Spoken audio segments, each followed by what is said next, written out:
No. Crawford needs the money. Crawford needs the money? You think he had a chance to win? Gervonta Davis and Terence Crawford are back at it again, and this time the shots being thrown are just as explosive as any knockout punch. The beef between them has been brewing for a while, but Tank's latest comments about Crawford's fight with Canelo have turned up the heat again. Crawford is set to move up 2 weight classes to fight Canelo later this year, a fight that many in the boxing world see as a massive challenge, packing on 14 pounds to face a naturally bigger and stronger fighter like Canelo is no easy task, but Crawford has been clear about his motivations. Lead with ego. Like if you hear somebody like Tank say 147, I knock Bud out. Well, you just talking. I want to challenge myself. Canelo is a great fighter. He's an all-time great, one of the best that came out of Mexico. I'm one of the all-time greats. I feel why not put it to the test. History, what do they say? Big chances, big reward. Wards, I'm looking for that big reward. Crawford made it clear this is about legacy, about testing himself against one of the best fighters in the world. But Tank Davis wasn't buying any of that. He wasn't impressed with Crawford's reasoning, and he made sure to let the world know exactly how he saw it. Crawford needs the music. Money, that wasn't a question, that wasn't speculation. Tank said it like it was a fact, like there was no other reason Crawford would take this fight except for a big payday, and that was just the start. Tank didn't just call him out for chasing money, he took things further by throwing some serious shade at how Crawford has been looking physically in the ring. He needs the money for sure. I'm telling you, he's a good fighter. I would say smaller fighters are always better than bigger fighters cause they know how to move and things like that. But didn't he get clipped by Gamboa, right? How the F is he looking this strong over the past year? He ain't been getting clipped or nothing. That's snack S. I'm telling you, y'all off. Somebody asked Lomachenko. No.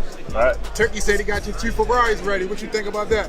Oh, Turkey said he got your 2 Ferraris ready. Tank wasn't just questioning Crawford's strength, he was straight up suggesting something shady was going on. He brought up Yuri Orcus Gamboa, a fighter who hurt Crawford years ago, and basically said it didn't make sense how Crawford had looked so dominant in recent times. And then, just to make sure people really got what he was saying, he mentioned Snack. Victor K. Snack nutrition has a history in the sport, and not always in a good way. Whenever fighters are linked to it, there's always a whisper about performance enhancers, about how legit their strength really is. Tank didn't accuse Crawford directly, but he knew exactly what he was doing by throwing that out there. He wanted people to question how Crawford has been performing. He wanted them to think there's something unnatural about it. Jail for it. Talking about Victor Conti. He went to jail, right?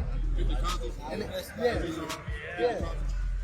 He the owner of the snack shop. He went to jail for it.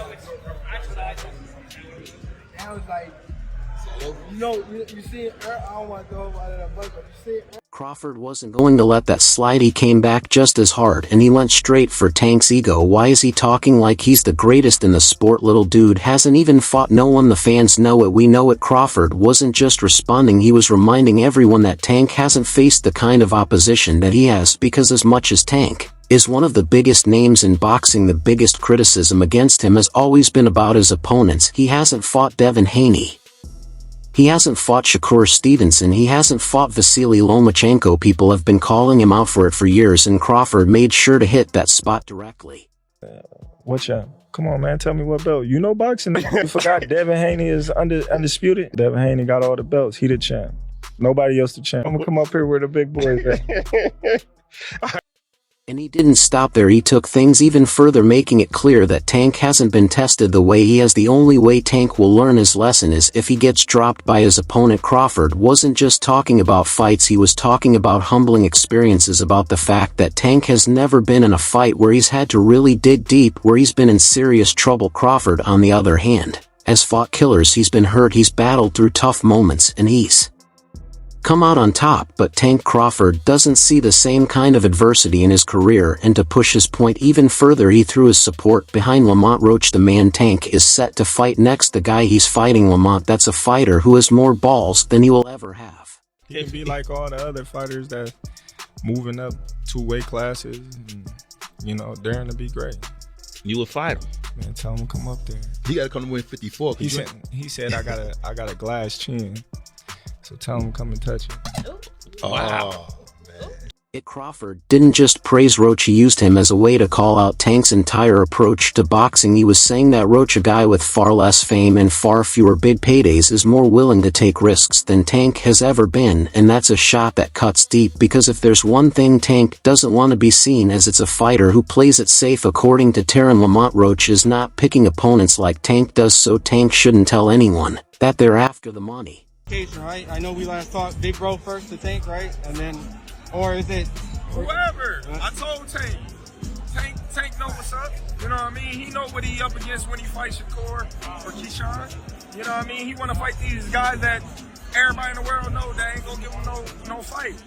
That's the irony that Crawford wanted everyone to see, because while Tank was out here saying Crawford is only doing this for money, Crawford turned it right back on him. He was saying, you're the one picking opponents carefully, you're the one avoiding the biggest challenges, you're the one making sure every fight you take is the safest path to the bag. Tank knew what he was doing when he made those comments. He wanted to control the conversation. He wanted people to question why Crawford took this fight. He wanted them to wonder if it was really about legacy or just about cash, and by bringing up Snack, he wanted to stir up doubts about how Crawford has been looking in the ring. But Crawford didn't just sit back, he fired back, and he made sure to hit Tank where it hurt. And with the way things are going, this back and forth is nowhere near over.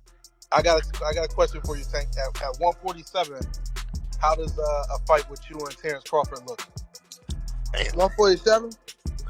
Shit, I tap that chain, you know he going to sleep. I already know. I already know he ain't is. got no chance. I already know he is.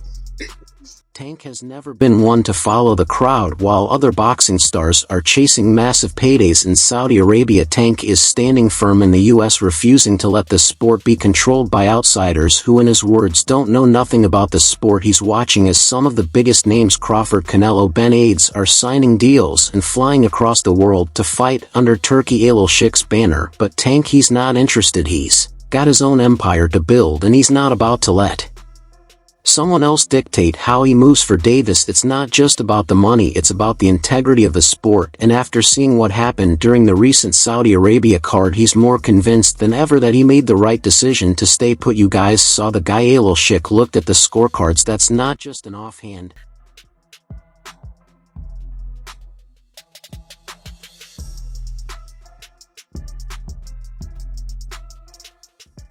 comment. That's Davis calling out something he sees as deeply wrong. During the Carlos Adames versus Hamza Shiraz fight, Al Sheikh was caught on camera standing behind Shiraz corner holding up two fingers. Many believe he was signaling that Shiraz needed a knockout to win, and right after that the fight ended in a highly questionable draw, allowing Adams to retain his WBC middleweight title. The WBC and British Boxing Board of Control tried to brush it off, saying Al Sheikh couldn't have possibly known the scorecards, but Davis isn't buying it. He saw what he saw, and if the sport's biggest power players are willing to look the other way, that just...